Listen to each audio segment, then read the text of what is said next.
Tervetuloa mukaan! Tänään me sukelletaan aiheeseen nimeltä tekninen analyysi. Ajattele sitä eräänlaisena tapana oppia lukemaan markkinoiden salattua kieltä.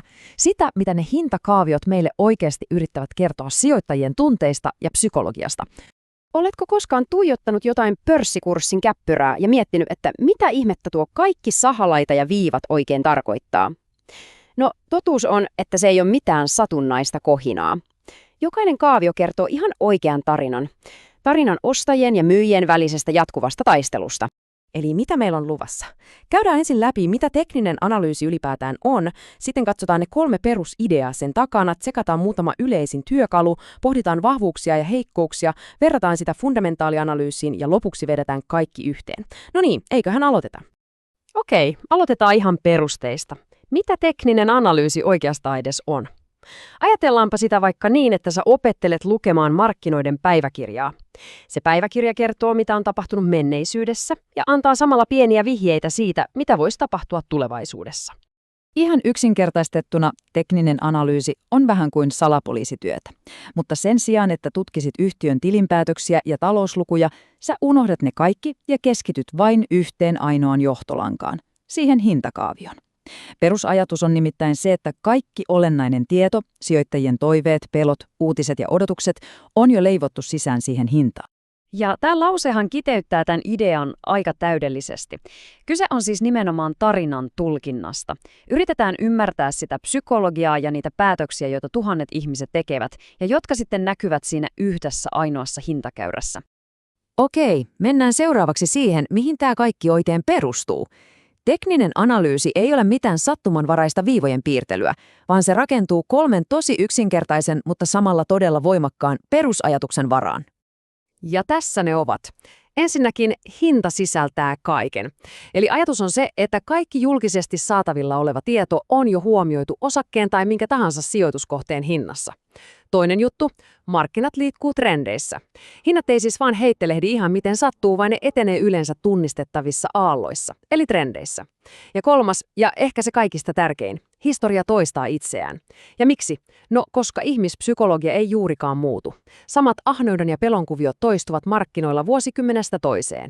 No niin, nyt kun se filosofia on hanskassa, niin katsotaanpa muutamaa ihan perustyökalua. Nämä on vähän niin kuin sen kaaviokielen aakkoset, joiden avulla sitä markkinan tarinaa voi alkaa pikkuhiljaa tavata. Ihan kaikki lähtee liikkeelle tästä, trendin tunnistamisesta. Tämä on se kaikkein perustavanlaatuinen juttu. Tavoitteena on ymmärtää, mihin suuntaan se joki virtaa tällä hetkellä, jotta ei tarvitsisi yrittää uida vastavirtaan. Ja tämä on itse asiassa tosi simppeliä. Nousevassa trendissä hinta tekee jatkuvasti korkeampia huippuja ja korkeampia pohjia. Ajattele sitä portaina, jotka menee ylöspäin. Ja laskevassa trendissä, no ihan päinvastoin, ne portaat meneekin alaspäin, kun hinta tekee jatkuvasti matalampia huippuja ja pohjia. Sitten toinen tosi tärkeä juttu, tuki- ja vastustasot. Ja tämä ajatus tässä taustalla on musta tosi kiehtova. Nämä tasot on ikään kuin markkinan yhteinen muisti. Ne ovat hintatasoja, joilla on ollut aiemmin merkitystä. Eli se pointti on tässä. Mieti tukitasoa lattiana, se on hintataso, josta kurssi on aiemmin pompannut ylös, koska ostajat ovat ajatelleet, että hei, nyt on halpaa. Vastustaas on se katto, hinta on osunut siihen ja kääntynyt alas, koska myyjät ovat todenneet, että nyt on kallis hinta, myydään pois. Ja analyytikko pyrkii löytämään juuri näitä mahdollisia lattioita ja kattoja kaaviosta.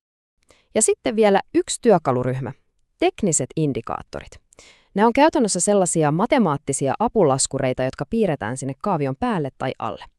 Esimerkiksi liukuvat keskiarvot auttavat näkemään trendin suunnan selkeämmin.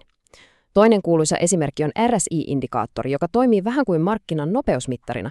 Se yrittää kertoa, onko vauhti kiihtymässä liikaa, eli onko osake yliostettu tai ylimyyty. Okei, puhutaanpa sitten vähän siitä, mikä tässä on hyvää ja mikä taas ei niinkään. On nimittäin tosi tärkeää tajuta, että tekninen analyysi on vain työkalu. Se ei ole mikään kristallipallo, joka kertoo tulevaisuuden. No, mikä tässä on se suurin vahvuus? Ehdottomasti sen systemaattisuus. Se antaa sulle selkeät säännöt päätöksentekoon, mikä auttaa pitämään tunteet kurissa. Se on myös loistava työkalu osto- ja myyntipaikkojen ajoituksen pohtimiseen. Ja koska se perustuu ihmismieleen, niin ihan sama puhutaanko osakkeista, kryptoista tai vaikka kahvin hinnasta. Periaatteet toimii kaikkialla. Mutta sitten ne rajoitukset, ja näiden kanssa pitää olla tarkkana. Ensinnäkin, kaavio ei tietenkään voi nähdä tulevaisuuteen tai ennustaa jotain yllättävää maailman tapahtumaa.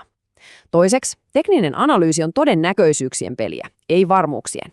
Ja se ehkä tärkein sijoitusmaailman klise pätee tässäkin paremmin kuin hyvin: mennyt kehitys ei ole tae tulevasta. Ei ikinä. Laitetaan tämä tekninen analyysi vielä vähän laajempaan kontekstiin. Vertaillaan sitä sen ehkä yleisimpään kilpailijaan, eli fundamentaalianalyysiin. Nämä on nimittäin vähän kuin kaksi eri linssiä, joilla voi katsoa markkinoita.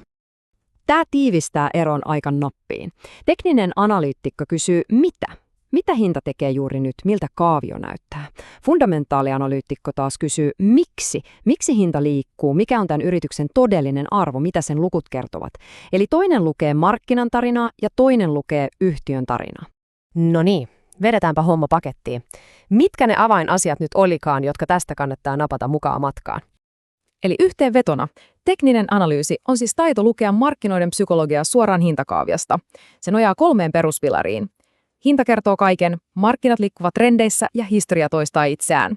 Ja muista se kaikista tärkein, se on työkalu todennäköisyyksen arviointiin, ei mikään varma tai tulevasta.